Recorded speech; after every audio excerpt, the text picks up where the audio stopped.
December 6th, 4 p.m. Please call the roll. Mr. Cappers? Here. Mr. Emmerich? Mrs. Westphal? Here. Okay, we have... That was sweet, but I'm here. There have been disseminated to us in advance of this meeting our minutes for November 8th. Are there any additions, corrections, or deletions of those minutes? I just wanted to ask about the very last part where it says Mr. Turnerton noted the elevation change of the Robinson Reserve will be corrected in 2022, not 2023. I don't think that's correct. The very end. You go ahead. Sorry. We had hoped we could do that, but I think there was probably a contractor timing thing, and we want to, Okay. So we worked that into the 2023 ask of the endowment fund. Right, that's Yeah. what I thought. So it'll be, yeah, I'm thinking spring, early spring, we'll be able to do that. Okay. Right, Jeremy? Correct. But these I minutes wanted that reflect- noted for the record. These minutes reflect what was known to be true on November 8th. Yeah. So are there any Okay. other corrections? If not, I'll entertain a motion to approve those minutes. I'll second that. I'll make the motion, Abby, seconded by Mrs. Westphal. All those in favor signify by saying aye. Aye. Opposed? They stand approved. Reports. Mr. Drake, good afternoon to you. Good afternoon. Do you have anything to add to your report, sir? Nothing to add. Just wanted to point out that as part of the report, this month I did include the November responses to the online questionnaire, survey, and suggestions. It's on the park page. I'll try to include those if I get them in time. Lauren's been forwarding those each month, and then try to share those with staff, but also will forward those to you. Good. Particularly the center part there, the 5 questions or ratings for cleanliness, feelings of safety, cleanliness of restrooms, conditions of equipment, so forth. That's very, very, very helpful for us for where we are in maintenance, and we can address those concerns if we have any as those come in with staff. So it's been very, very useful, but I'll continue to try to share those with the board as we get them. Good. Any questions of Mr. Drake? I have forwarded, Susan, just for your information, I received a communication from the Miami County Pickleball Association, or the association as it hopes to be here in the near future, and they would like to have a confab with somebody from the park board as to the maintenance and repairs to the pickleball courts out in Duke Park. I've directed them to Jeremy, and Jeremy's going to be talking to them and reporting back. Yeah. And if we put it in the budget for sometime in the future? Yeah, we've got in our capital plan to look at resurfacing and those kind of things. Some of the things they pointed out were things the original pickleball group brought into the courts and haven't maintained or done anything with, so we're going to address those and get some of that out of there. And then Storage area or well, the main thing, like seating, they brought some plastic chairs in and so forth, and then made barriers for between the courts, and those have broken down over time, and so we'll take care of removing those. We've kind of just let them be since they're the ones that brought them in. Now they're concerned with the condition, so we'll go ahead and just get those out of there, and then moving forward we can look at like court dividers and what that might entail. Okay. Yeah. Good, good. Thank you, Jeremy, for doing Thank that. you. Mr. Seiler is absent because of a tooth problem. Mr. Brewer, good afternoon to you. Good afternoon. Do you have anything to add to your report? Just that things are obviously slowing down from an outside season perspective, but our simulator and indoor range are up and running, and early usage has been good for those, and we are in the process this week of getting out information for indoor leagues for the simulator, so that'll start in January and run for about 10 weeks. So we want to try to get that information out this week so that we've got about a month to take signups for that. So, Okay. but no, things are going well. Okay. Any questions of Mr. Brewer? Okay. I don't have any planning commission report. No new subdivisions coming about that would require park board input. As far as new business, request for endowment fund reimbursement. Mr. Turnerton, you penned this memorandum. Would you like to address the board, please? We included a draft letter. Had this discussion, Mrs. Westphal, Jeremy, and I, as part of the Robinson Reserve Advisory Board meeting that we had a couple of weeks ago, I think now. and Mr. Mercer, the chairman of the committee, or the chairman of that board, had reminded us that the Robinsons were interested in using some of the endowment funds, or I guess they were suggesting, because it is a foundation dedicated fund, that we plant some additional trees out there. And so we, Jeremy, you do have a quote from A. Brown and Sons. He received a quote for four different types of trees, 1.5 to 2 inches trunk diameter. Is that 16, 22, 29 trees overall for $10,068. The draft letter says that we are requesting, the park board would request reimbursement for that. Did go ahead and give pre-authorization to Jeremy to run that through our system so that we could get Brown engaged quickly, since you can still plant, but for how much longer is anyone's guess, since we are in December. And so what we are asking is for the park board to bless this report, make a motion approving this letter, so that you, Mr. Chair, can sign it, and then I can forward it to Commissioner Mercer. Thank you. Mrs. Westphal is the appointed authority for this board to that advisory committee. Do you have anything to add? No, so this is in addition to what's already been approved, or yes, but let me take a step back. So we clarified the process. These funds are in the foundation, so it's treated as a grant application process, much like most, if not all, of the foundation giving is. The advisory board will, as we move forward, will be entertaining requests from the park board for grants, which would include that 2023 column that was approved by the, I guess it hasn't really technically been approved, because when we're ready to do that in 2023, this same process would be followed, where we'd come to the park board and reiterate that operating breakdown that we gave to the advisory committee, or the advisory board, and then we would run that process the same way as we were running this one. That would be an addition out of the endowment, but that's just part of juggling, our future priorities as well, and how our investments go. I know that was a priority that the Robinsons wanted, so I'm definitely in favor of that. Is that a motion? Motion to accept. I'll second the motion. All those in favor signify by saying aye. Aye. Opposed? Thank you very much. Mr. Interrington, if you have that letter, I'll sign it. I will go print it out. Yeah. Thank you. Thank you. Okay, next thing on the agenda is review and consideration of approval of golf fees for 2023. Mr. Brewer, why don't you take the reins on this one? Sure.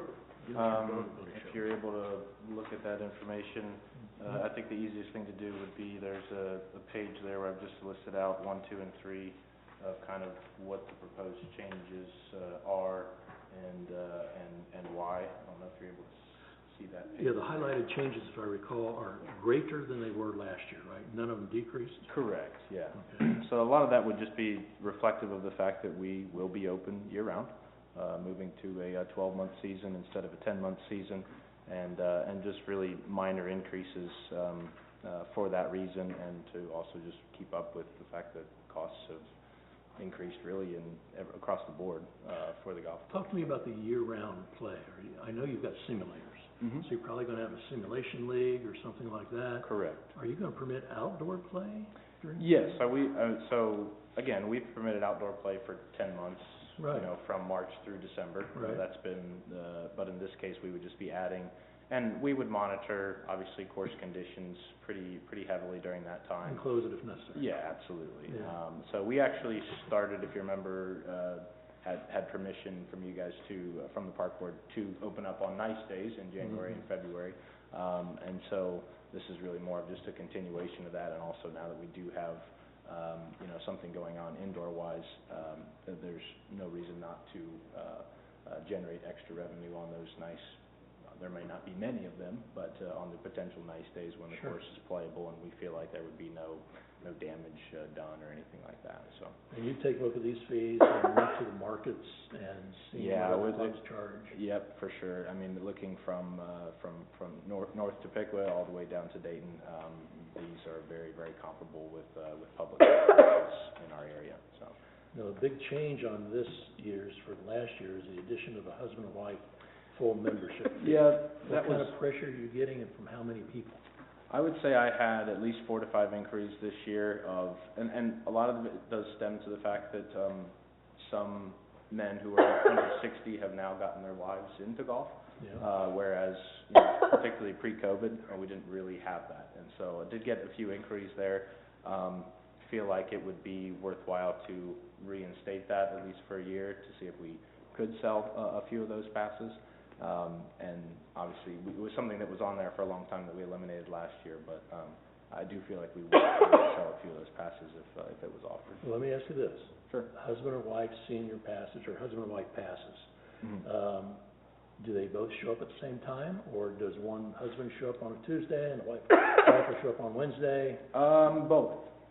There are husband and wives who only play together, and then there are some that obviously, the husband has his group that he plays with, and the wife has her group that she plays with, and then sometimes they play together. So it's a mixture of all of that. Because I could see it if we're trying to promote family harmony or something, and have a husband and wife play together, that would be one thing. But I can see people saying, okay, well, if I want my wife to play and I want to play, I'm going to take the senior adults and I'm going to multiply by two, and by the way, I want to go ahead and maybe I can save some money by talking Tyler into getting me a husband and wife membership, and we can play at different times. Sure. I mean, that's obviously a consideration, but I mean, in this case, I think we're just trying to promote husband and wife play for a group under 60 in this case, and offer the same thing that we do since we have one for a senior. And we had basically eliminated it because we hadn't sold any for a few years, so it's really just reinstating something that existed previously. Well, let me give you the philosophy that I've had for decades now on this park board. We can go ahead and adjust the quality of play on the course, the quality of the course itself, by either adjusting the rounds of play, and we do that by either increasing the price or shutting down the course. Okay, we did away with the husband and wife membership, I believe, because there are very few of them, and we could get more money for our rounds by having an adult male and an adult female, or 2 adult passes. I still don't see the reason to have the adult husband and wife membership.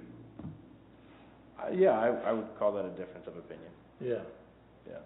Well, Susan, what do you think? It doesn't I really said matter. what the... Yeah, I don't really have I'm not a golfer, so, if it would incentivize a couple to go out together, I guess my fan of difference that, of opinion there would be that passes sort of exist to save people some money. I mean, that's why they exist in the first place. And so, do you potentially lose a few dollars here and there? Yes, but what you do gain is loyalty and consistent golfers. Yeah.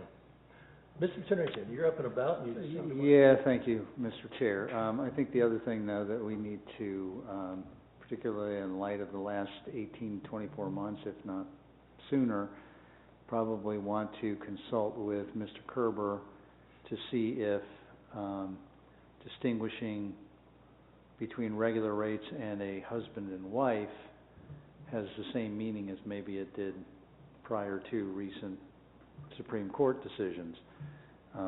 and whether or not we can distinguish In terms of language? in terms of Gender. who qualifies. Well, yes, that's what I'm referring to. Yeah. Is that subtly put enough, hopefully? And I think the other thing that I would agree is that, with you, Mr. Cappers, is, the course, has been very, well played, but in so doing, there's a lot of catch-up maintenance that we put into, the 2023 budget. Sure. As well as looking at a 5-year plan to do even more of that. Some of that could be, it's a great course, it's, people like it, but we can moderate overplay by regulating and raising the rates and not offering as many discounts. So you kind of got a twofer going on there between the classic definition of couples and also wear on the course. Yeah, and if you had just kept it a single, then that would eliminate the need to distinguish that, And so, then they buy 2 singles. yeah. So, I Thank have you, no Mr. problem with Brewer.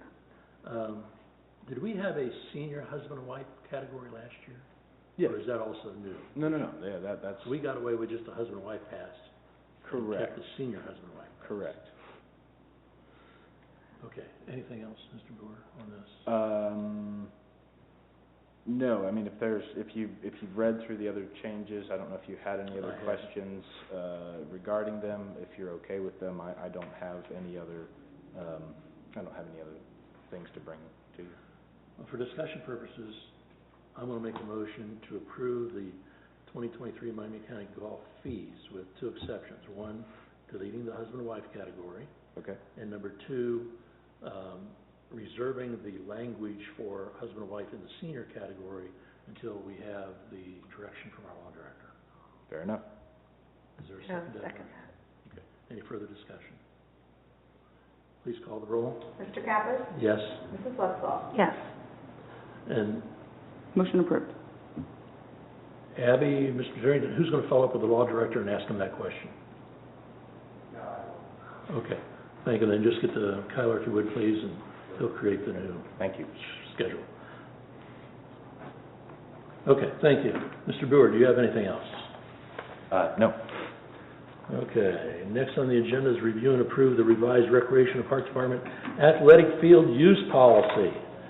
Jeremy, Mr. Seiler is not here today. Do you want to undertake that? I'll take this, yeah. So, it became apparent after the Strawberry soccer tournament this past year, that we needed to make some additions to our field use policy, particularly relating to the use of soccer equipment, goals, corner flags, and so forth. We've done that in the past. The rest of the field use policy has stayed the same. What you have before you is all the same except for what is noted in red. We had a situation this past season where following the tournament, the director of the tournament made plans with me to pick up all the equipment like they always do. They moved it off-site out of Duke Park to various other fields within the city.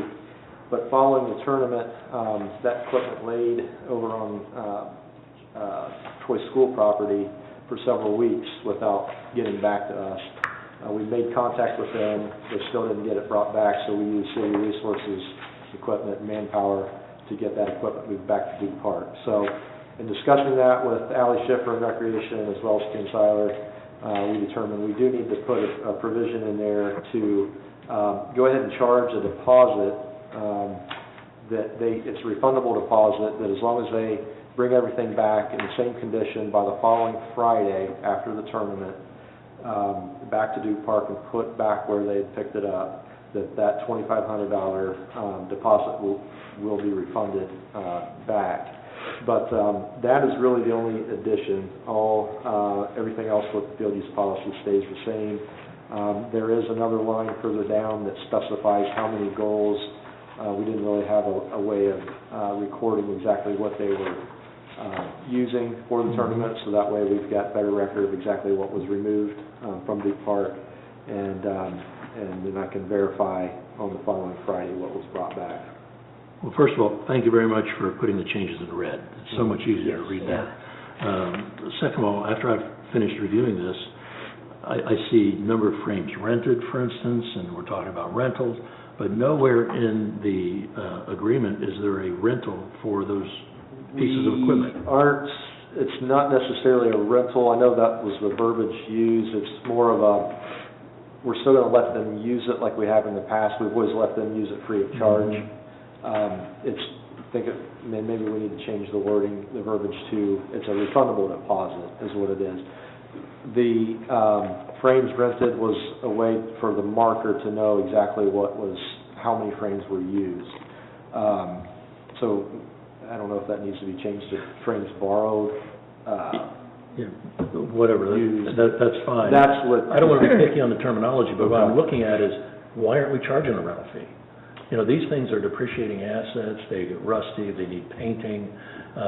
Many times they're used by organizations, the funds actually leave the city. Why aren't we? Typically, it's been, at least for this particular tournament, it's all within the city. It historically has been Troy Soccer Club. Maybe we need to go back and review that potentially if now it's Dayton Football Academy that used the frames this last time. So that would be, for discussion that we need to have. We do charge a field use fee. We still do, yeah, we still charge all the same. But we do all the lining Yes. and stuff. Now, for this particular tournament, they do pay the contractor. Some of the others, like the high school girls tournament that we typically do in the summer, we do the lining for that. We charge them the lining fee. For this particular, the Strawberry Festival tournament, they bring their own contractor in and paint the fields, both at our parks and other fields within the city. So the revision was particularly for the frames and soccer equipment, nets, corner flags, and so forth. Is that 2,500, would that replace that equipment? The frames, yes. If the frames didn't come back or came back in damaged condition, it would replace a set of frames. Okay. The problem wasn't or hasn't been that it just disappears or even gets damaged. It's just in this last instance, they just didn't bring it back. It was left right adjacent to Archer Park on school property, and just didn't send their manpower out to bring it back. They didn't do what they said they were going to do. Exactly. Yeah. So this is allowing for that to happen. Has this been approved by the rec board? Not yet. Okay. Ken still needs to take it to the rec board. I'm going to make a motion, Susan, that we approve the revised Recreation and Park Department's athletic field use policy and suggest to the rec board that they also investigate a charge for the use of the frames. I would Okay? second that. And you Yeah. second. All those in favor signify by saying aye. Aye. Opposed? It's approved. Mr. Drake, would you get back to Mr. Seiler? I know getting hold of him is like a toothache or something. Okay. Does anyone else have anything to come before the board today? Okay. I'm going to make a motion to adjourn into executive session for personnel matters. And we need a second to that. I'll second that. All those in favor signify by saying aye. Aye. Opposed? Okay.